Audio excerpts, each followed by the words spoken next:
స్వామి, ప్రస్తుతము నా మనసు తెకమకగా ఉన్నది. ఏమి చేయను మనస్కరించుటలేదు. ఏమి కారణమో తెలియటలేదు. ఏమి చేయాలి? కారణము లేక ఏ కార్యము జరగదు. ఇట్టి మనోవేదన సమయమునందు ఏకాంతముగా కూర్చొని కొంతసేపు భగవంతుణ్ణి నామస్మరణ చెయ్యి. లేకున్నా గొంతెత్తి భజన కీర్తనలు పాడు.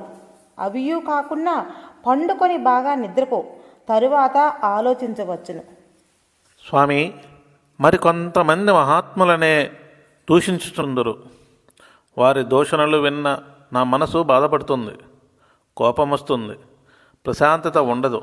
ఏమి చేయమందరు? దూషించుట వలన వారికి ఏదైనా లాభం ఉందా? నాయనా, మంచి చెడ్డలు లోక సహజమని తెలియలేదా? అందరూ వ్యాపారం చేయువారైతే కొనువారెవరు? మంచి చెడు కలిసినదే లోకము. భగవద్ విషయంలో దూషణలు ఆది కాలము నుండి వస్తున్నవే. అయితే ఇప్పటి వారు నవీన కథలు కల్పించుచున్నారు. దూషించువారు కూడా భగవంతుణ్ణి మరిచిపోవడం లేదని నమ్ము. వారు దూషిస్తున్నారని ఎందుకు అనుకోవాలి? అయితే ఈ మనస్సు, బుద్ధి, చిత్తము, అహంకారము ఎవరి నిమిత్తమై ఇన్ని కార్యములు చేయుచున్నవి? ఒకరి నిమిత్తమై ఏమీ కాదు, వాటి నిమిత్తమవి చేయుచున్నవి. అన్నింటినీ ఆలకించుచున్న ఆత్మ యొక్క నీడ అయిన జీవుడు వీటి అన్నిటి కార్యములు నావే అని ఈ శరీరము వ్యామోహించి ఇన్ని నాటకములు ఆడుచున్నాడు. వీటి అన్నిటి మీద ఒకసారి సందేహం కలుగుతున్నది, ఒకసారి నిజమనిపిస్తుంది. ఇన్ని వినియు కూడా సందేహము వచ్చుతున్నదే. కారణమేమి స్వామి? సందేహము ఎందువల్లనగా నేను ఆత్మస్వరూపుణ్ణి అన్న నమ్మకం నీకు లేకపోవట చేత మొదటి కారణం. రెండవది, మానవత్వంతో ఉన్న దైవత్వమును తెలుసుకోలేక భ్రమించి విషయవాంఛలతో తికమకలు పొందుట వలన మాయా పిశాచము పూనుచున్నది. అటులగాకుండా మానవత్వంతో ఉన్న పరమాత్మను పరమాత్మగా భావించి పరమతత్వమును నీలో ప్రతిష్ఠించుకొనచో ఈ సందేహం అనే మాయా పిశాచము నీలో చేరదు. ఒక వస్తువును మరొక వస్తువుగా భావించు. అధ్యాస వదిలిపెట్టుము. అధ్యాస అనగానేమి స్వామి? త్రాడును చూచి పామనియు, ఎండమావులను చూసి నీళ్లు అనియు, ఎండలో మెరియు అద్దమును చూసి దీపము అనియు, మొద్దును చూచి మనిషి అనియు, ముచ్చపు చెప్పును చూసి వెండి అనియు భ్రమించుదురు. ఇదియే అధ్యాస అందురు. అయితే నేను దేనిని చూసి మరొక దానినిగా తెలుసుకుంటున్నానో సెలవేయండి స్వామి. ప్రకృతి రూపంలో ఉన్న పరమాత్మను చూచి కేవలం ఇది ప్రపంచమని భావించి భయపడుచున్నావు. ఆ భ్రమ వల్లనే బలహీనుడివై అనేక రూపనామములు అనే భ్రాంతిలో సందేహములతో నలిగిపోవచ్చున్నావు. దానిని యథార్థముగా తెలుసుకొన్నచో భ్రాంతి భయము పోయి ధైర్యముతో పరమాత్మ అను దృఢత్వము ప్రతిష్ఠితమగును. అట్టి దృఢత్వమును పొందుటకే వివేకమను లైటు అవసరం. త్రాడు పామును సంశయం ఉన్నంత వరకు ఎంత బాధ, ఎంత భయము, ఎంత భ్రాంతి. దానిని వెలుతురు తెచ్చి చూచిన తక్షణం ఆ భయభ్రాంతులు ఎట్లు పోవునో ఏమైనా అర్థమవునా? ఎట్టిపోయినవి అంటే చెప్పగలవా? అట్లే ఈ శరీర సంసార జగత్ భ్రాంతులు కూడా ప్రకృతిని పరమాత్మయని తెలుసుకున్న తక్షణమే నీకు తెలియకనే ఈ మాయ అదృశ్యమైపోవును. గురుదేవా, ప్రకృతిని పరమాత్మ అని నమ్మవలెననినా ఎట్లు సాధ్యమగును? మా దృష్టిలో ప్రపంచముగా కనబడుచున్న ఈ ప్రపంచమును పరమాత్మ అని నమ్మవలెనంటే చాలా సందేహముగా ఉన్నది స్వామి. ఎలా చేయాలి? నీవు చెప్పునది నిజమే, కానీ ఆత్మ విచారణ చేసి బాగా యథార్థమును తెలుసుకొన్నచో ఈ ప్రపంచమంతయు పరమాత్మగానే కనబడును. నూలు లేక బట్ట లేదు కదా, గుడ్డ మొత్తమునకు నూలే కదా ప్రధానము. అయితే బట్టను నూలనరు, నూలును బట్టనరు. ఇట్టి సంబంధమే ఈ ప్రకృతికిని పరమాత్మకును. పరమాత్మ అను నూలు వలనే ప్రకృతి అను బట్ట ఏర్పడ్డది.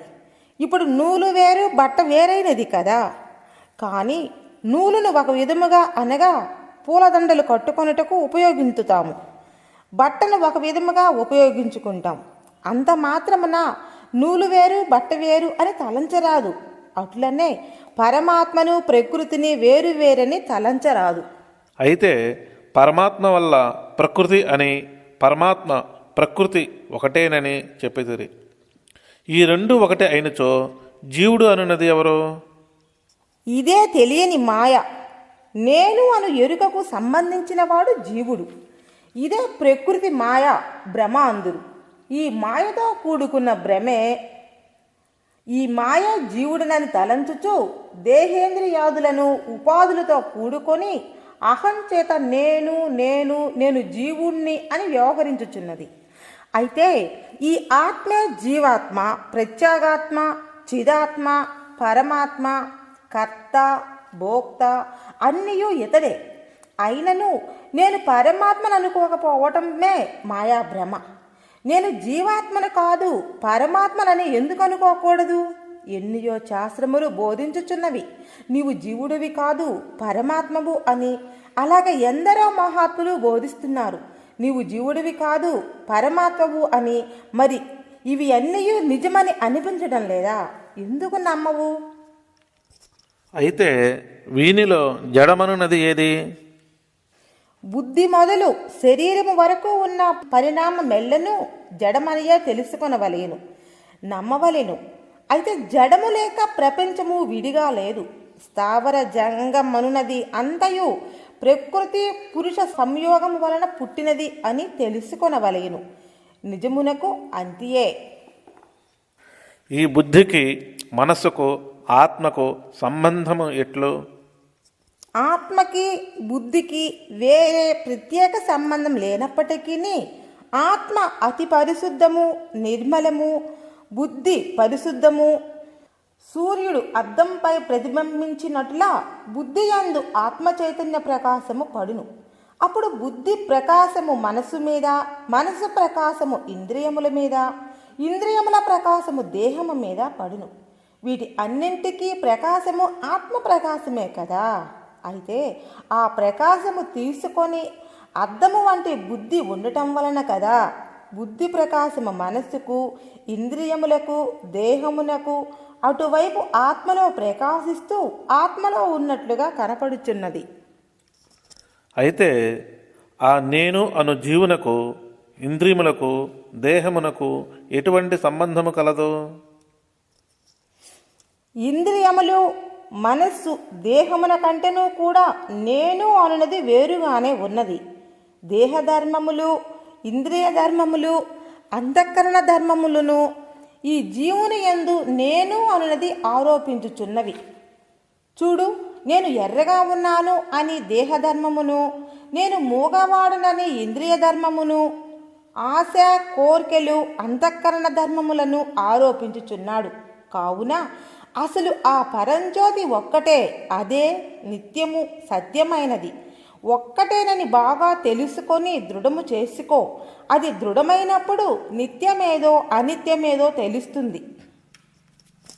ఆత్మప్రాప్తి ఉన్నప్పుడు దానంతటది లభించును కదా. ఇదే పెద్ద పొరపాటు. పండు చేతిలో ఉంచుకొని ప్రాప్తం ఉంటే గుజ్జు దానంతటా అదే పొట్టలోనికి పోతుందిలే అని కూర్చుంటే పోదు. దానిని తిని మింగునటువంటి కర్మ నీవు చేయవలేను.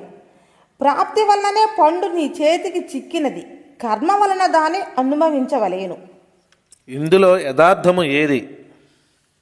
ఉన్నదంతా అసత్యమే.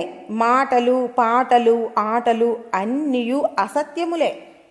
ఇవి అన్నీయూ చేయుచున్నది, చూస్తున్నది, అన్నది, అనిపించుకున్నది, అనుభవించున్నది ఎట్లు అసత్యమని నమ్మాలి. ఇది అంతయు బ్రహ్మాండమైన అనుభవముతో ఉన్నది, స్థిరముగా కనబడుచున్నది. మరి అసత్యమని తెలుసుకున్నది ఎట్లు? అసలు అన్నీ అనుభవించువాడెవరు? అతనెవరో బాగా తెలుసుకో. నేను నేను అని దేహమును పట్టుకొని చెప్పుచున్నావే, అదే మొదట అసత్యము. అనుభవించినది నేనే. అసత్యమైతే అనుభవించే కర్మలు సత్యమెట్లగును? అన్నింటికీ ఒకే ఆత్మ ఉన్నది. అనుభవించున్నది సర్వసాక్షివి నీవు. స్వామి, ఆత్మ అన్నిటి యందు అంతటా ఉన్నదని అందురే చచ్చిన దేహమందు కూడా ఉన్నదా? సుషుప్తిలో నుండి లేచిన తరువాత నేనున్నానంటావు. అదే విధముగా శవములో కూడా ఆత్మ ఉన్నది. శవములో ఆత్మ లేకున్నచో భగవంతుడు కానీ మహాత్ముడు కానీ చచ్చిన వారిని బ్రతికించలేరు, కానీ బ్రతికించుచున్నారు. వారు ఎలా బ్రతుకుతున్నారు? ఎలా బ్రతికించుచున్నారు? ఆత్మ లేకుంటే బ్రతుకుటకు వీలు లేదు. ఎండు కట్టెలో రాతిలో కూడా ఆత్మ ఉన్నది. ఆత్మ ఉండబట్టే కట్టెకు రాపిడి తగిలినా రాయిని రాయికేసి కొట్టినా నిప్పు కొడుతుంది. ఆత్మ లేనిచో నిప్పు పుట్టుటకు వీలు లేదు. చచ్చిన శవములో భగవంతుడు కానీ మహాత్ముడు కానీ ఆత్మను ప్రవేశపెట్టడం లేదు. భ్రమతో కూడిన మాయా సంబంధమైన జీవభ్రమ శరీరము నుండి తొలగిపోయినది. అందువలన చనిపోయినాడని చెప్పుదురు. దానిని కాల్చినా పూడ్చినా దానికి సంబంధం లేదు. అయితే శవము ఎలా బ్రతికింది అంటే మాయలో భ్రమ చెంది నేను జీవుడునని అనుకుంటున్న భ్రమను మరలా భగవంతుడు శరీరములో ప్రవేశపెట్టుచున్నాడు. జీవుడునని భ్రమ భగవంతుని సంకల్పం వల్ల నీ శరీరములో ప్రవేశమవుతుంది. వెంటనే చనిపోయిన జీవుడు లేచి కూర్చుంటున్నాడు. కానీ ఈ జీవుడు శాశ్వతంగా బ్రతుకుతాడా? లేదు కదా. మరలా కొంతకాలమునకు మరణించును. అయితే భక్తుని ప్రార్థనకు సంతోషించి భగవంతుడు భక్తుని బిడ్డను కానీ లేక తల్లిదండ్రులను కానీ భార్యను కానీ భర్తను కానీ భక్తుని కోరిక మీద బ్రతికించును. అయినను వారు శాశ్వతంగా ఉండరు కదా. కానీ మాయ భగవంతుని ఆధీనమై ఉన్నందున భగవంతుడు మాయాభ్రమను అనగా జీవుణ్ణి చంపగలడు, బ్రతికించగలడు. ఈ శక్తి జీవన్ముక్తులు అయిన మహాత్ములకు కూడా ఉన్నది. అందువలన ఆత్మ సూది మనమోపను సందు లేకుండా ఉన్నదని అంటున్నప్పుడు, శవములో లేదన్నప్పుడు ఆత్మ అక్కడ లేనట్లే కదా. సూది మనమోపను సందు లేకుండా ఉన్నదని అంటున్న దానికి అర్థమేమిటి? అసలు ఉన్నదంతా ఆత్మే. ఈ కనుబడినది అంతా మాయాజాలం. ఇంద్రజాలికుడు మాయతో చేసిన వస్తువులో కూడా ఆకాశం ఉన్నది. అంతకు ముందున్నది. బొమ్మను చేసినప్పుడు బొమ్మలో ఉన్నది. వస్తువు మాయమైనప్పుడు ఆకాశం ఉన్నది. వస్తువును మాయతో చేసినప్పుడు కానీ అది మాయమైనప్పుడు కానీ ఆకాశమునకు ఏ సంబంధం లేదు. అయినను ఆకాశం ఉన్నందునే మాయతో వస్తువును చేయును. ఆకాశం లేనిచో బొమ్మను చేయలేడు కదా. అనగా ఆకాశం అన్న ఖాళీ ప్రదేశము ఉన్నందునే కదా మాయా బొమ్మలు చేయగలుగును. చూడు మరి, ఆకాశంలోనే ఈ జగత్తు అంతా తయారైనది. ఆకాశం లేని తావు ఉన్నదా? ఆకాశము కుమ్మరి కుండలు చేసినప్పుడు ఉంది, కుండలు చేయనప్పుడు ఉంది, కుండలు పగిలిపోయిన తర్వాత కూడా అక్కడే ఉంది. ఆకాశము ఆత్మ సాన్నిధ్యము వల్ల ప్రభవించుచున్నది. ఆకాశమే ఇలా ఉన్నందువల్ల ఆత్మ ఎలా ఉన్నదో ఆత్మను పొందిన వారికి అర్థమవుతుంది. కావున ఆత్మ ఇలా ఉన్నది అని చెప్పుటకు ఎవరి తరము కాదు. ఆత్మ అనుభవేద్యం. అనుభవమే ఎరుకే ఆత్మయని పెద్దలు మహానుభావులంతా నిర్ణయించిరి. స్వామి, చనిపోయినాడని అనుకుంటున్నాము. ఆత్మ ఉండినప్పుడు చనిపోవట ఎట్లు?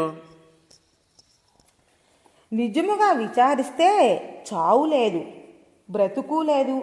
కదులుతున్న వారిని బ్రతుకున్నాడంటారు, కదలని వారిని చనిపోయినాడంటారు. చూడు, స్వప్నములో చచ్చిన శరీరములు బ్రతికిన శరీరములు ఎన్నియో చూస్తారు. మేల్కొన్న తరువాత అవి అన్నీ ఏమీ లేవు. నిజముగా బ్రతికున్నవాడైతే మేల్కొన్న తరువాత బ్రతికున్నవాడు కనబడాలి కదా. లేదా బ్రతికున్నవాడు ఎక్కడున్నట్లు? అలాగే స్వప్నమే భ్రమ. భ్రమలో కనిపించినవి నిజము ఎలా అవుతున్నవి? త్రాడును పామనుకున్నాడు, నిజముగా పామైనదా? మొద్దును చూసి మనిషి అనుకున్నాడు, నిజముగా మొద్దు మనిషేనా? అలాగే మాయాభ్రమ చేత ఈ చరాచర ప్రపంచము కనబడుచున్నది. భ్రమ తొలగి బ్రహ్మజ్ఞానం కలిగినప్పుడు ప్రపంచము లేదు. స్వప్నము నుండి మేల్కొన్న వెంటనే స్వప్న జగత్తు లేదు. ఉన్నది నీ ఒక్కడవే. అలాగే బ్రహ్మజ్ఞానము కలిగి నీవు బ్రహ్మమైన నాడు జీవుడు లేడు, చావు పుట్టకలు లేవు, ప్రపంచము లేదు, ఉన్నది నీవొక్కడవే. చావటం అంటే అహం వృత్తి నశించడం, పుట్టటము అంటే అహం వృత్తి పుట్టటమే. ఇవే జనన మరణములు అని అనుచున్నారు. చావు పుట్టకలు అహంకారమునకే కానీ నీకు లేవు. అయితే నేనిప్పుడు చావకుండా ఉందునా స్వామి? తప్పక ఎప్పుడూ ఉన్నవాడివే. అహంవృత్తి ఉన్నప్పుడు ఉన్నావు, అది లేనప్పుడు ఉన్నావు. అయితే అహంవృత్తి నశించినప్పుడు నీవును దానిలో కలుసుకొని నీవును వెళ్ళిపోతున్నావు. కాబట్టి చనిపోయిన తరువాత నీవు ఎక్కడికి వెళ్ళినది, ఎక్కడికి వచ్చినది నీవు తెలియకుండా పోయినది. గాఢ నిద్ర పోయినప్పుడు తెలియనట్లే. అయితే ముక్తిని పొందినారంటే దానికి కారణమేమిటి? చావు పుట్టుకల మూలము తెలుసుకొని అహం వృత్తిని సమూలంగా నాశనము చేసినచో అప్పుడున్న స్థితిని మోక్షం మరియు ముక్తి అందురు. అయితే నేను చావనప్పుడు నేను దేవుడు ఒకటేనా? కాదని ఎవరన్నా అన్నారా? దేవుడు నీవు ఒకటని భావము, నేను చచ్చువాడను కాదన్న భావము, నేను శాశ్వతుడినన్న భావము దృఢముగా స్థిరము చేసుకొని నిర్ణయించుకున్న నాడు నీవే దేవుడవు, వేరు లేనే లేదు. కానీ అహంవృత్తిని నశించుటకు పరిపూర్ణమైన భగవంతుడి యందు ప్రేమ, భక్తి, విశ్వాసము, నమ్మకము కుదుర్చుకొనవలేను. ఇవి ఎన్నెన్నో మార్గములు ఉన్నవి. కానీ ఆత్మధ్యానము, ఆత్మ సాధన, దీనికి మించిన ధ్యానము సాధన మరి ఒకటి లేదు. మిగతా సాధనలు అన్నీ కొమ్మలు రెమ్మలు లాంటివి. వాటిని ఆశ్రయించి కొందరు ఇవే అసలైన సాధనలు అనుకుంటూ వాటిలోనే మునిగి తేలుతూ శిష్యులకు కూడా అవే చెప్పుచూ ఇంతకు మించినవి లేదనుచున్నారు. కావున వారు మాయలో నుండి బయటపడరు. వారిని అనుసరించిన శిష్యులు బయటపడరు.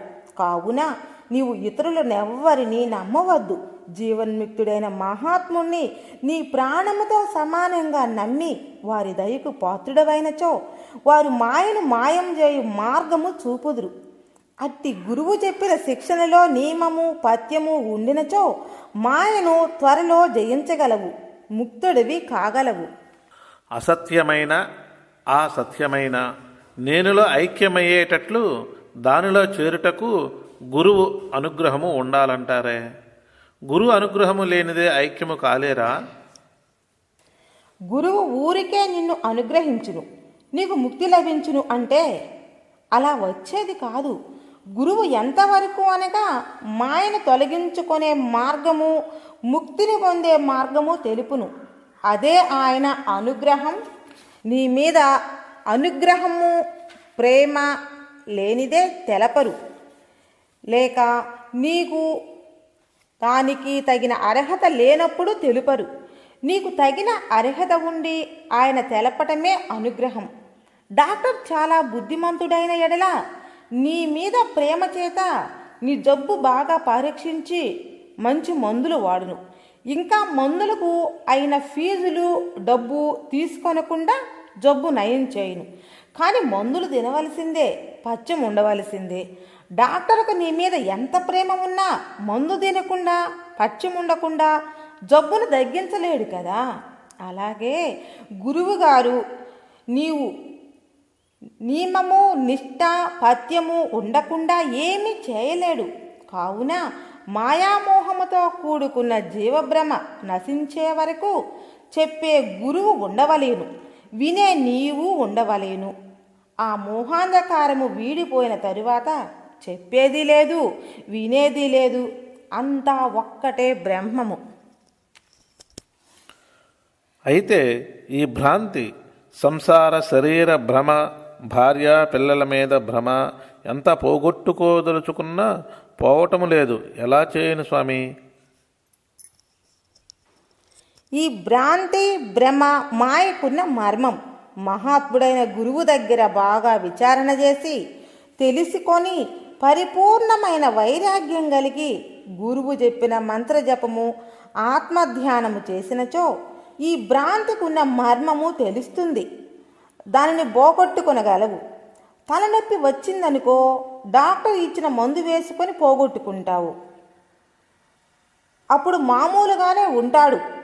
శరీరము నేను అనే భ్రాంతి తలనొప్పి వంటిది. విచారణ అనే మందు వేస్తే పోతుంది. గురుదేవ, విచారణ అనే మార్గము అందరికీ పట్టుబడుతుందా? అది పరిపక్వమైన చిత్తము గలవారికే పట్టుబడుతుంది, కానీ అది అందరికీ అసాధ్యము. పరిపక్వ చిత్తము ఎట్లు కలుగుతుంది? అది నాకున్నదని ఎట్లు తెలుస్తుంది? మొదటికే వస్తివా? దానికే భగవన్నామ జపము, ధ్యానము, సాకార పూజలు, ఆరాధనలు, ప్రాణాయామాది యోగాలు, ఆసనాలు, హఠయోగాలు, కుండలిని యోగాలు, శ్వాసను నిలుపుట, శ్వాసను కుంభించి వదులుట, ఇవి అన్నీ చిత్తము పరిపక్వ దశకు వచ్చుటకే పూర్వ ఋషులు ఏర్పాటు చేసినారు. కానీ ఇప్పటి వారు వీటిలోనే మునిగి తేలుతున్నారు. ఆత్మను తెలుసుకొని ఆత్మజ్ఞానాపరులు కావడం లేదు. అయితే వీటి గుండా చిత్తము శుద్ధమవుతుంది. తరువాత ఆత్మసాక్షాత్కారానికి దాని వైపు పయనించవలెను.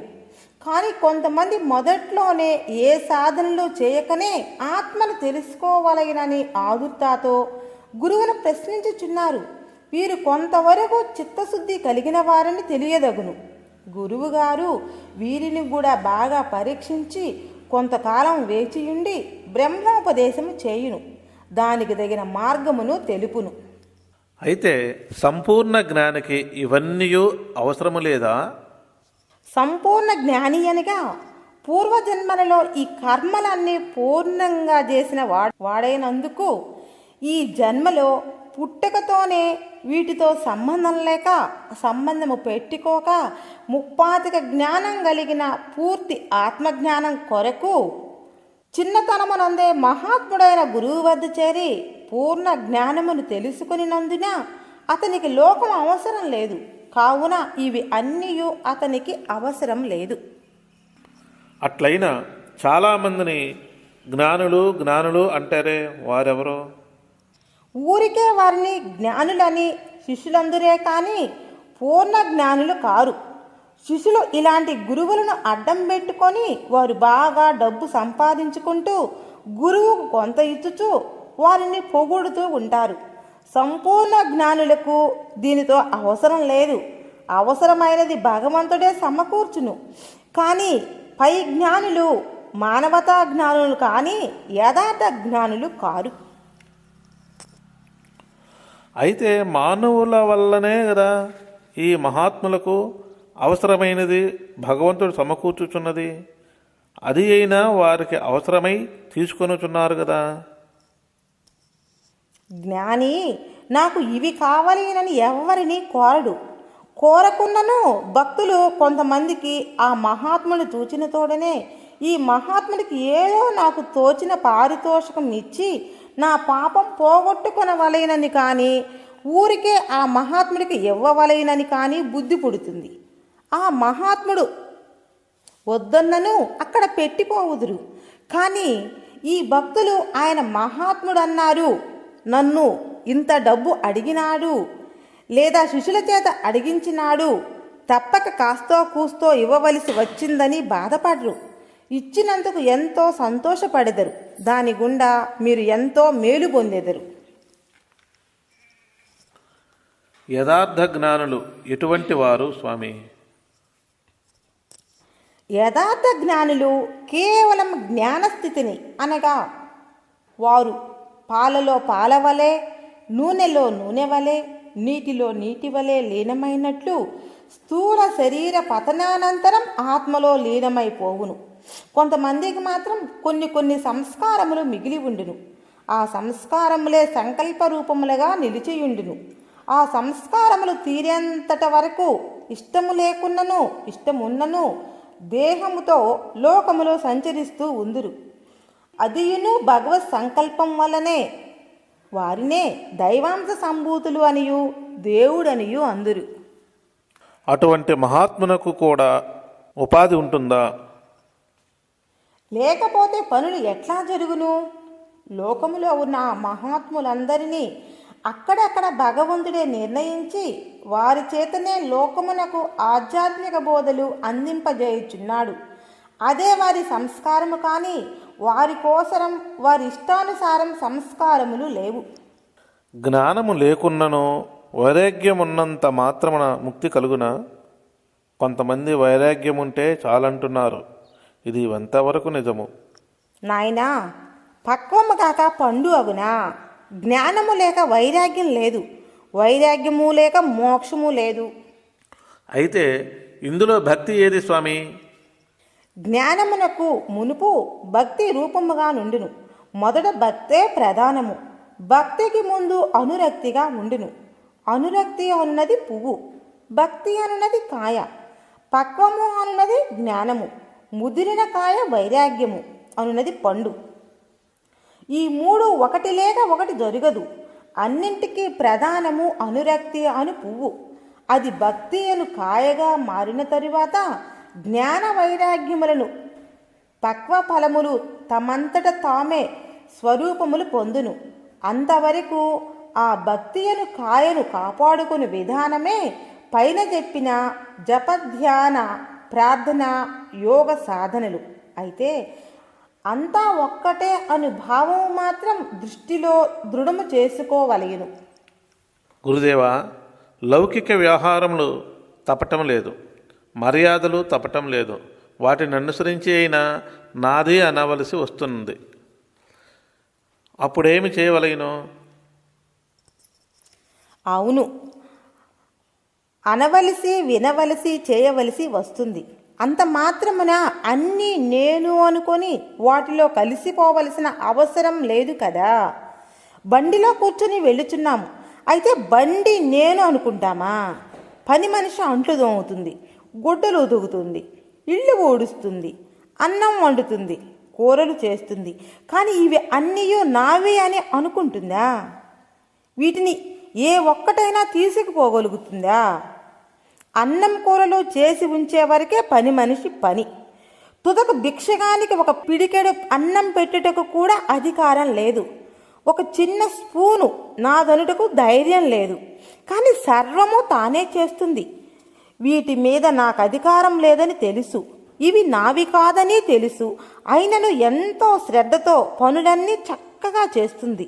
వీటి కర్తవ్యము, బాధ్యత, అధికారము ఆమెకి లేవు. అలాగే సూర్యుడు నీటి కుండలోనూ, పెద్ద నదిలోనూ, అద్దములోనూ, పాత్రలపైన, బ్రతికిన జీవుల మీద, సచ్చిన శవముల మీద ప్రకాశిస్తాడు. అంత మాత్రాన అన్నీ తాననుకుంటాడా? అవి అన్నీ నశించినప్పుడు చింతిస్తాడా? ఇది అంతేననుకో. నేను శరీరమును అని అనుకుంటే అన్నీ చింతలే. నేను దేహము కాదని అనుకుంటే సూర్యుని వలె తనంతట తాను ప్రత్యేకంగా ఉంటాడు. ఏ విచారము ఉండదు. అయితే మొదట ఎవరికి వారు తానెవరో తెలుసుకొనవలెనన్నమాట. అక్షరాల దానిని మొదట గురుముఖతః తెలుసుకొని ఎన్ని కష్టములకు అయినా ఓర్చుకొని సాధించి తీరవలెను. అయితే ఇది అనధికారులకు బోధపడదు. నీవే బ్రహ్మము అనియు మోక్షము నీవు పొందియున్నావు అని తెలిపినా దాని ఫలితమును గుర్తెరుగనే మూర్ఖులు సాధనే చేయరు. విచ్చలవిడిగా తిరుగుచూ నాకు గురువుగారు బ్రహ్మోపదేశం ఇచ్చినారు, నేను అడగకనే పిలిచి మరీ ఇచ్చినారు అని గొప్పలు చెప్పుకుంటూ ఎదుటి వారిని చిన్నబుచ్చుతూ ఉంటారు. గురువుగారు చెప్పినందుకు ఆనందపరవశులై ఉంటారు. కానీ అటువంటి వారికి గురువు ఎందుకు బ్రహ్మోపదేశం ఇచ్చును అనినా పూర్వజన్మ సంస్కారం మంచిదై ఉన్నందున ఇచ్చును. ఇప్పుడు కాకపోయినా మరుజన్మలోనైనా బ్రహ్మోపదేశ బీజము మొలచును. అది ఎన్నటికీ చెడదు. అయితే మహాత్ములు అనధికారులకు తెలపరాదని సెలవిచ్చినారు. మంచి శ్రద్ధ, భక్తి, ఇచ్చ ఉన్నవారు ఆనందముగా అడగవచ్చును, ముఖ్యముగా తెలుసుకోవచ్చును. అయితే విని అంతా ఒక్కటేననితో ప్రయోజనం లేదు. ఇలా విని విషయాలు తెలుసుకునేదరు. కొందరు ఉపన్యాసాలు ప్రజలు ఆకర్షింపబడినట్లుగా ఈ మహానుభావుడు చాలా గొప్పవాడు అనుకునేటట్లుగా చెప్పుదురు. వారు మాత్రం అనుష్ఠానం చేయరు, అనుభవం ఉండదు, భగవత్ శక్తిని పొందరు, శిష్యులను కూడగట్టుకొనిదరు. గొప్ప ధనవంతులు వారి వెంటబడి తిరుగుచుందరు. ఇలాంటి వారి దగ్గరికి చేరవద్దు, వారిని నమ్మవద్దు. నీవు విన్నదానిని మన్నం చేసుకొని ఆచరణలో పెట్టి ధ్యానమును కొనసాగించు. అన్ని విషయములు అర్థమవును, భగవత్ శక్తి లభించును. గురుదేవ, ఆధ్యాత్మిక శాస్త్రాలన్నీ జగత్తు మాయా మిథ్య అని చెప్పుచున్నవి. ఇది సాధారణ జనులకైనా జ్ఞానులకు కూడా శాస్త్రాలు అన్వయించునా? జ్ఞానికి అంతా బ్రహ్మమయముగానే తోస్తుంది. అజ్ఞానికి ఏమి చెప్పినా తెలియదు. శాస్త్రములన్నీ మధ్యములకే కానీ జ్ఞానులకి అన్వయించవు. వారికి శాస్త్రములతో అవసరం లేదు. ఎన్ని ఆధ్యాత్మిక శాస్త్రములు ఉన్నా అన్నయూ ఆత్మసాక్షాత్కారం పొందమనే కదా చెప్పుచున్నవి. అన్నింటిలోనున్న సారాంశం అదే కదా. దానిని పొందిన మహాత్మునికి శాస్త్రములు అవసరము లేదు. అయితే అన్ని సాధనలు ఆత్మసాధన మార్గంలో ఇమిడి ఉన్నవి అన్నమాట. అవును, నేనెవరు అన్న విచారణయే వేదాంత బోధ. అన్నింటికీ మొదట చివర సాధన చతుష్టయ సంపత్తి కలవాడే వేదాంత విచారణకు అధికారి. ఆ నాలుగింటిలో ఆత్మానాత్మ వివేకము, ఆత్మ నిత్యము, జగత్తు మిథ్య అని తెలుసుకోవటమే దాని తాత్పర్యము. అది తెలుసుకొనుట అంత సులభమని అనిపించటం లేదు. ఎలా సులభముగా తెలుసుకోనవలెనో? అయితే అది తెలుసుకోదగిన వానికి సులభమే, లేని వానికి కష్టమే. బరువు నెత్తిన పెట్టుకొని కొండలెక్కవలెనన్న ఎంత కష్టమో తెలుసు కదా. బరువు లేనివాడు సులభముగా పైకి ఎక్కగలడు. అలాగే భార్యాపిల్లలు సంసార బరువునంతయు హృదయంలో నుంచుకొని ఇంకా కోపము, క్రోధము, మితిమీరిన ఆశలు, ఎంతమంది బిడ్డలున్నా వాళ్ళందరినీ ఒక కంటితో, భార్యను మాత్రం ఒక కంటితో కాపాడుకోవటం, ఇవి అన్నీ మనసు నిండా ఉంచుకొని సంసార భార మొకమూట, అరిషడ్వర్గములు, మితిమీరిన ఆశలు, కోరికలు, కోపము, క్రోధము, ఇవి అన్నీ కలిసి ఒక మూట. ఈ రెండు మూటలను భుజాన వేసుకొని ఆధ్యాత్మిక శిఖరమన్న కొండనెక్కవలెనని కోరిక ఉన్నను ఎన్నటికీ ఎక్కలేడు. ఈ బరువులు రెండూ దించి తాను ఒక్కడే ఎక్కదలుచుకున్నవాడే సాధన చతుష్టయ సంపత్తి ఎదిగినవాడు. వాడే ఒంటరిగా ఆధ్యాత్మిక శిఖరము ఎక్కగలడు. కొంతమంది జీవ సమాధి పొందుతున్నారు కదా, వారు సమాధిలో కూడా విచారణ జరుపుతుంటారా? సమాధిలో ఏ విచారణ ఉండదు. విచారణ ఉంటే సమాధి పొందలేరు. బాగా నిద్రించినప్పుడు ప్రకృతి సంబంధమైన విచారణ తలంతురా, అసలు అది జ్ఞాపకం ఉండునా? అట్లే సమాధియును. జీవ సమాధిలో మనసు ఉండునా ఉండదా? గాఢ నిద్రలో మనసు ఉండునా? ఒకవేళ ఎటువంటి మనసు ఉండునో సమాధిలో కూడా అదే ఉండును. సమాధిలో తురియా స్థితి అంటారే, అదేమిటి? అట్టి సమాధిలో నున్నవారు కనులు తెరుచుకొని ఉండియు జాగ్రత్త స్వప్న సుషుప్తులు మూడును లేని స్థితినే తురీయమని అందురు. వారికి ఎందువలన ఉండవు? జగత్ స్వప్న సుషుప్తులు ఎలా లేకుండును? అవి అహంకార లక్షణములు. అహంకారమే మనస్సు. అదే అన్ని కార్యములు నిర్వహించును. అది వారి వద్ద ఉండదు. ఉంటే సమాధి పొందలేరు. అది ఎప్పుడో తొలగిపోయినది. అందువలననే జీవించియు కొన్ని నాళ్ళు సమాధిలో ఉండగలుగుచున్నారు. వారి కనులు మూసినా తెరిచినా ఒక్కటిగానే ఉండును. వారు బయట ఉన్నప్పుడే సమాధి స్థితిని పొందుతున్నారు అంటున్నారు. వారు బయట ఉన్నప్పుడు అహము లేకుండా ఎట్లు మాట్లాడగలరు? అంతకుముందు అహంగా తోచినదియే యథార్థము తెలుసుకున్న తరువాత స్వస్వరూపముగా స్థిరమవుతుంది. అప్పుడు బ్రహ్మభావంతోనే మాట్లాడుదురు. దీనినే మనోనాశనం అని కూడా అంటారు. స్వామి, కొంతమంది బ్రహ్మమును ఆస్తి, భాతి, ప్రియ అంటారే, అట్లెట్టా అర్థమేమిటి? ఆస్తి అంటే ఉన్నది, భాతి అంటే ప్రకాశించేది, ప్రియం అంటే ప్రియమైనది. ఏది నీకు ప్రియమో అదంతయు బ్రహ్మమే. ఒక కుక్క నీకు ప్రియమైనది అనుకో, ఆ కుక్క బ్రహ్మమే. ఆ కుక్కకు రూపనామములు ఉన్నవి. నీవు ఇప్పుడు నీ రూపనామములు దాని రూపనామములు వదిలినామంటే అంతా బ్రహ్మమే. దీనిని భూత ప్రతిబింబం అని కూడా అంటారు. రూపనామములను వదిలిపెడితే ఉన్నది ఒక్కటే బ్రహ్మము. అన్ని రూపనామముల యందు ఒకే బ్రహ్మము ఏకమై ఉన్నది. ఆ బ్రహ్మమునే ఆస్తి అంటారు. అది ఉన్నదని చూచేటందుకు ఒకడుండవలయును కదా. ఆ చూచేదే తెలివి. భాతి అది కావాలి, ఇది కావాలి, ఇది చూడాలి, అది చూడాలి అన్నది ఉంటే కదా చూచేది, వినేది. అదే ప్రియము. ఈ మూడును సహజమైన స్వరూప లక్షణములు. అయితే సచిదానందం అంటారే, అదేమిటి? అంతా ఇదే. బ్రహ్మమున సచిదానందమని కూడా అంటారు. స్వామి, ప్రియము కూడా సహజము అయితే దేనిని చూచినా ప్రియము ప్రేమ జనించవలను కదా. తేళ్లను, పాములను, విషపురుగులను, క్రూర మృగములను చూచినచో భయముంటుంది, కానీ ప్రేమ ప్రియము ఉండటము లేదే. కారణమేమి? నీకు వాటి మీద ప్రీతి లేకపోవచ్చును. ఏ జాతికి ఆ జాతిపై ప్రీతి ఉండును కదా. దొంగను చూస్తే దొంగనకు ప్రీతి, భక్తునకు భక్తుడిని చూస్తే ప్రియము. అట్లాగే నీలో ఉన్న ఆత్మ తీపిని కనుగొన్నచో అన్నింటిలో ఉన్న తీపిని తెలుసుకోగలవు. తప్పక తెలుస్తుంది. ఇలాగే ఆత్మానందమును తెలుసుకొని బ్రహ్మమును పొందిన మహాత్ముల ఆశ్రమముల సమీపంలో పులి, గోవు ఒక తావులో మంచినీరు త్రాగునని శాస్త్రములలో వినలేదా? ఆ ప్రదేశములో పులికున్న క్రూరత్వము పోయి ప్రేమ స్వభావమే ఉన్న కారణంగా పులి, గోవు ఒక తావులో నీరు త్రాగును. ఈ ఆస్తి, భాతి, ప్రియముల అర్థము బాగా తెలియటలేదు. బాగా వివరించి చెప్పండి స్వామి. అర్థము కానిది ఏముంది? అంతా బ్రహ్మమే కదా. సినిమాకు వెళతావు, ఆ సినిమాయే ఆస్తి. దానిని చూచే నీవే భాతి.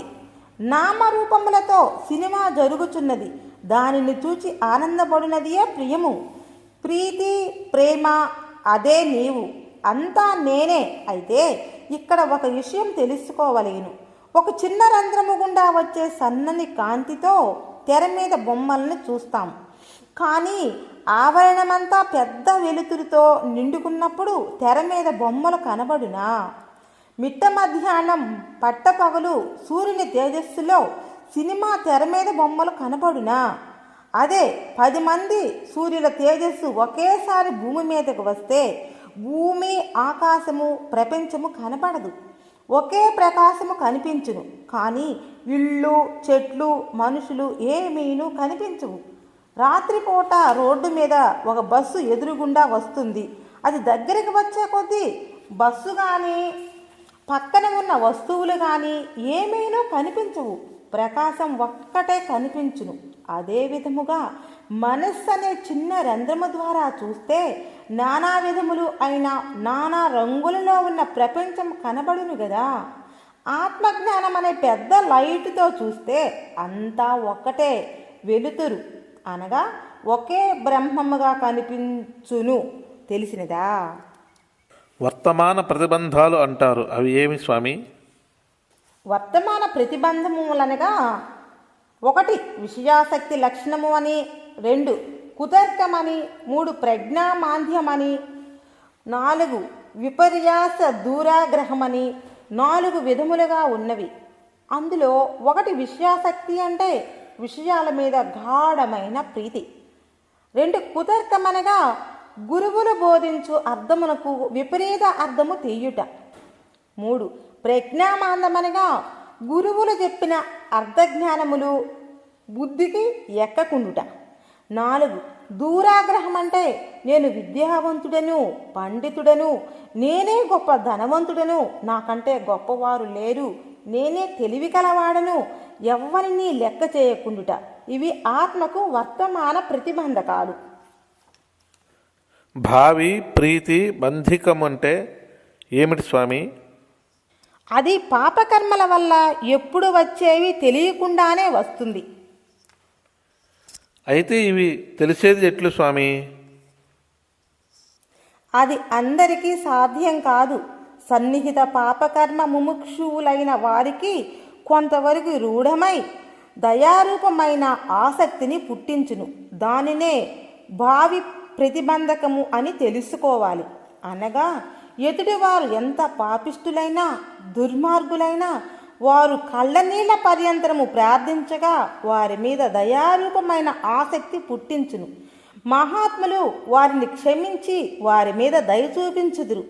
ఇది భావి ప్రతిబంధకము అని తెలుసుకోవలేను. మహాత్ములు సర్వ ప్రాణుల భూత భవిష్యత్ వర్తమానములు తెలుసుకొనుచున్నారు. ఇది అందరికీ సాధ్యం కాదు. దీనికి అనేక జన్మలు కావలేను. అట్లా అనేక జన్మలు కలిగిన వారు, దానిని తెలుసుకున్నవారు ఎవరైనా ఉన్నారా? లేకమి అనేక మంది ఉన్నారు. పోతులూరి వీరబ్రహ్మేంద్ర స్వాముల వారు, వేమన యోగి, రామకృష్ణ పరమహంస, రాఘవేంద్ర స్వామి, వెంకయ్య స్వామి, షిరిడి సాయిబాబా, సత్యసాయిబాబా, యేసు ప్రభువు, గీతాచార్య స్వాముల వారు, ఇలాంటి మహాత్ములు మనకు తెలియకుండా సమాజంలోనూ హిమాలయాలలోనూ అడవులలోనూ ఎంతోమంది ఉన్నారు. భావి ప్రతిబంధానికి నివృత్తి ఎట్లు తెలపండి గురుదేవా. దీనికి నివృత్తి ఎందుకు లేదు? శమ, దమ, ఉపరతి, తితీక్ష వలన విషయాసక్తియును, తిరిగి తిరిగి శ్రవణము చేయటం వల్ల ప్రజ్ఞా మాంద్యమును, నిధిధ్యాసము వల్ల విపర్య దురాగ్రహమును నివృత్తి కాగలదు. ఈ ఆధ్యాత్మిక విషయములు తెలుసుకోవాలనన్నచో అందరికీ సాధ్యము కాదు. అట్లు అందరికీ సాధ్యము కావాలనన్న ఏది అవసరము? ఏది తెలుసుకొనవలెనన్నను తెలియకున్నను ఈ రెండిటికి విజ్ఞాన అజ్ఞానములే కారణం. విజ్ఞానము వల్ల తెలియను, అజ్ఞానము వల్ల తెలియదు. ఇంత మాత్రము తెలియదా? స్వామి, మనసు అంటారే, మనసు ఎట్లు ఉంటుంది? దాని రూపం ఎట్లు ఉంటుందో?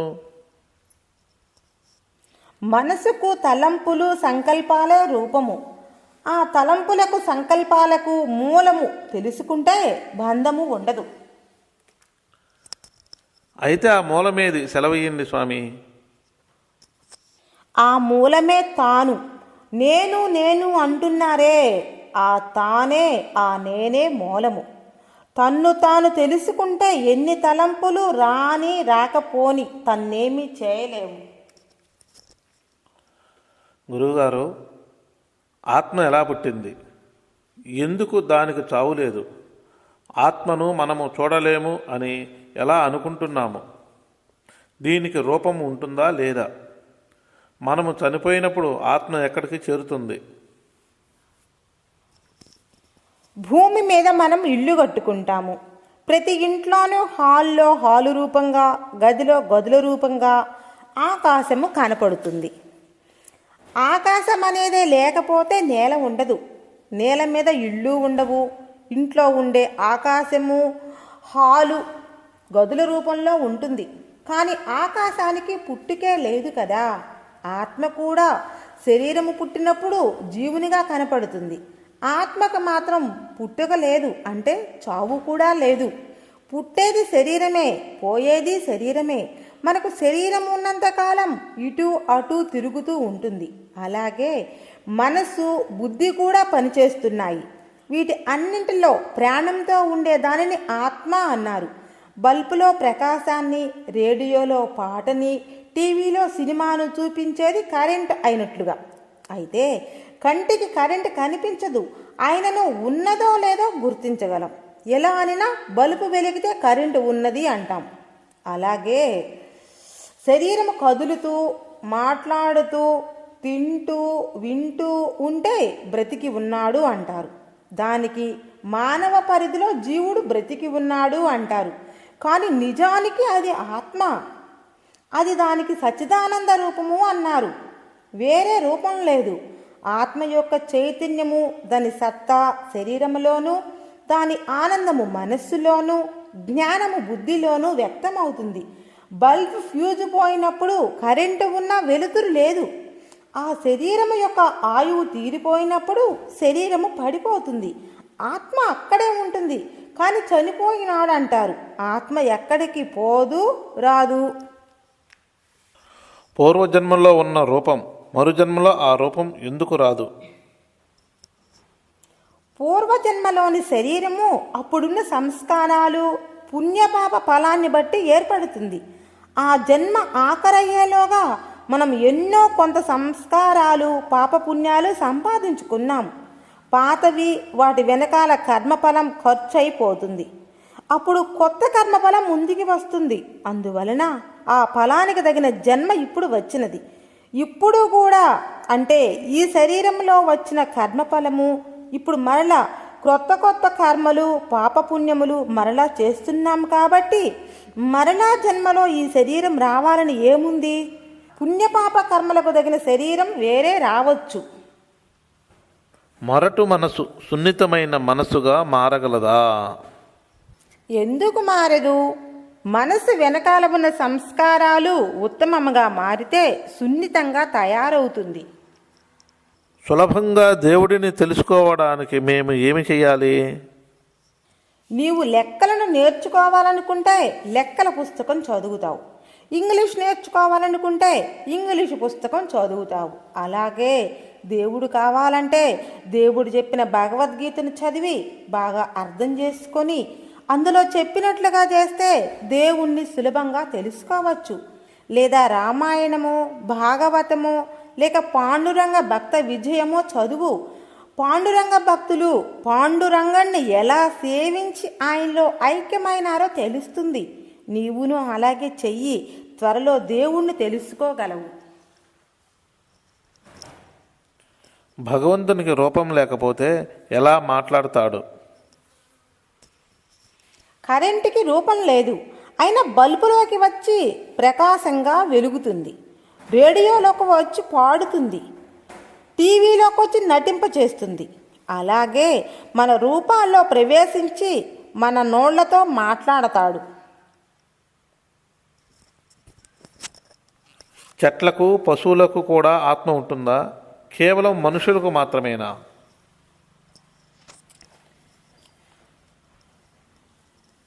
ఎక్కడ ఏ బల్బు ఎంత కాంతితో వెలిగినా వెలుగుతున్నంత కాలము ప్రతి బల్బులోనూ కరెంటు ఉంటుంది.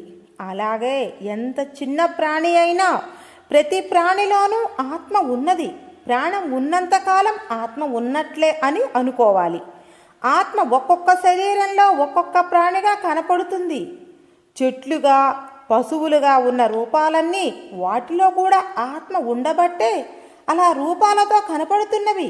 అందువలన వాటిలో కూడా ఆత్మ ఉన్నది.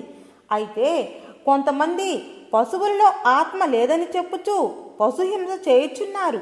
వారిని అనుసరించిన వారందరినీ పశువులలో ఆత్మ లేదు, అందువల్ల చంపినా పాపం లేదనుచున్నారు. ఇది ఎంత హాస్యాస్పదమో! ఇటువంటి మానవులను ఏమనాలో, వారి గతి ఏమిటో భగవంతుడికే తెలియాలి. గురుదేవా, అసలు ఈ ప్రాణం ఎక్కడి నుండి పుడుతుంది? నాయనా, ఇదే ప్రశ్న అశ్వలాయన కౌశల్యుడు పిప్పిలాద మహర్షిని ప్రశ్నోపనిషత్తులో అడిగాడు. స్వామి, ఈ ప్రాణం ఎక్కడి నుండి పుట్టినది? అది ఈ శరీరంలోనికి ఎలా వచ్చినది? ఈ ప్రాణమే 5 భాగాలుగా విభజించుకొని ఈ శరీరంలో ఎలా ఉన్నది అని ప్రశ్నించాడు. పిప్పలాద మహర్షి ఇలా సమాధానం చెప్పాడు. నాయనా, ఆత్మ నుండి ఈ ప్రాణం జన్మిస్తుంది. మనిషి మీద నీడలాగా ఆత్మ పైన ఇది విస్తరించి ఉన్నది. మనసు యొక్క చేష్టల ద్వారా ఇది శరీరంలోకి వస్తుంది. యావత్ సృష్టి, బాహ్యము, అంతరము కూడా ఆ శక్తి యొక్క లీల. ఆ శక్తి ఆత్మ నుండి జన్మించి శరీరాన్ని నీడ ఆవరించి ఉన్నట్లుగా ఆత్మను ఆవరించి ఉన్నది. అనగా ప్రాణమునకు ప్రత్యేకమైన అస్తిత్వం. ఆత్మ యొక్క నిజస్వరూపాన్ని అది తన భిన్న భిన్న సృష్టిలతో కప్పి ఉన్న మనిషిని ఆవరించి ఉన్న నీడలాగా ఈ శక్తి కూడా నిరర్ధకం, అనావశ్యకం. దీనికే మాయా అని పేరు. చక్రవర్తి మీరు ఈ చుట్టుపక్కల ఉన్న గ్రామాలలో ఉంటూ ఆ గ్రామాలను పాలించండి అని తన అధికారులను నియమించినట్లుగానే ఈ ముఖ్యమైన ప్రాణము కూడా ఇతర ప్రాణాలను వాటి వాటి పనుల్లో నియోగిస్తుంది. స్వామి, ఈ ప్రాణం ఎన్ని విధాలుగా శరీరంలో పనిచేస్తుంది? ఈ ప్రాణం 5 భాగాలుగా విభజించుకొని పనిచేస్తుంది. అది ఎలా అనినా, విసర్జన జననేంద్రియాలలో అపానము అనే ప్రాణవాయువు ఉంటుంది. కన్ను, చెవి, నోరు, ముక్కులలో ప్రాణం స్వయముగా ఉంటుంది. మధ్యలో సమాన వాయువు ఆహుతి ఇచ్చిన అన్నాన్ని అన్ని భాగాలకు సరిసమానంగా పంచిపెడుతుంది. వ్యానవాయువు అన్నింటిలో వ్యాపించి ఉంటుంది. ఉదాన వాయువు అన్నింటినీ పరికించి చూస్తూ ఉంటుంది. పుణ్యపాప కర్మల ఫలితాన్ని అందిస్తూ ఉంటుంది. హృదయంలో ఆత్మ జ్యోతిస్వరూపమై నివసిస్తుంది. హృదయంలో 101 నాడులు ఉన్నవి. ఒక్కొక్క నాటికి 100 శాఖానాడులు ఉన్నవి. ఇవి ఇంకా మిగతా నాడులు అన్నీ కలిసి 72,000 శాఖానాడులు ఉన్నవి. వీటి అన్నింటిలో వ్యానవాయువు సంచరిస్తూ ఉంటుంది. ఉదాన వాయువు అనేది ఈ లోకంలో చేసిన పుణ్యపాప కర్మలను బట్టి జీవాత్మను మరణానంతరం ఆయా లోకాలకు చేరుస్తుంది. మానవుడిలో నిద్రించేది ఏది? మేల్కొని ఉండేది ఏది? కలలు కనేది ఎవరు? సుఖం ఎవరికి ఉన్నది? అప్పుడు వీరందరూ దేనిపై ఆధారపడి ఉంటారు? నిద్రలో ఇంద్రియాలు అన్నీ నిద్రాణమై ఉన్నా ప్రాణాలు పనిచేస్తూనే ఉంటాయి. ఇంద్రియాలు నిద్రావస్థలో ఉన్నప్పుడు మనసు జాగ్రత్తావస్థలో ఏర్పడ్డ సంస్కారాలతో స్వప్నంలో తనకు మరొక ప్రపంచం నిర్మించుకొని ఆ అనుభవాలను పొందుతుంది. గాఢ నిద్రలో మూల ప్రకృతి యొక్క శరీర తామసిక శక్తి చేత మనస్సు ఆవరింపబడుతుంది. అప్పుడు శరీరంలో ఆనందము, గాఢ నిద్రలోని ఆనందము రేఖామాత్రముగా తెలిసి తెలియనట్లుగా ఉంటుంది. ఇంద్రియాలు, మనస్సు, బుద్ధి, చిత్తము, అహంకారము జీవాత్మలో ప్రవేశించి ఆత్మలో మాయా ప్రభావం వల్ల లీనమై ఉంటాయి. అది గాఢ నిద్ర అంటారు. అనగా పంచభూతాల యొక్క స్థూల రూపాలు, అవి పనిచేసే జ్ఞానేంద్రియాలు, కర్మేంద్రియాలు, వాటి విషయాలు, మనోబుద్ధులు, చేష్టలు, అహంకారము ఈ మొత్తం గాఢ నిద్రలో అవ్యక్తాలై ఆత్మలో ఉపశమించి ఉంటాయి. అప్పుడు జీవుడు అవిద్య చేత కప్పబడి కారణ శరీరంలో ఉంటాడు. ఈ దృశ్య గాఢ నిద్ర జాగ్రత్త అవస్థ కంటే ఆత్మ మహిమకు దగ్గరగా ఉన్నది అని చెప్పవచ్చును. చూచేవాడు, తాకేవాడు, వినేవాడు, వాసన చూచేవాడు, రుచి చూచేవాడు, ఆలోచించేవాడు, తెలుసుకొనేవాడు, చేసేవాడు, విజ్ఞానంతో కూడిన ఆత్మ అయిన పురుషుడతడు. అక్షరము అయిన ఆత్మ యందు ప్రతిష్ఠితుడై ఉంటాడు. అద్వైత మతంలో జీవాత్మకు పరమాత్మకు ఉన్న సంబంధమేమంటే 4 గోడల మధ్య పరిమితమైన ఆకాశానికి అనంతమైన ఆకాశానికి ఉన్న సంబంధమే.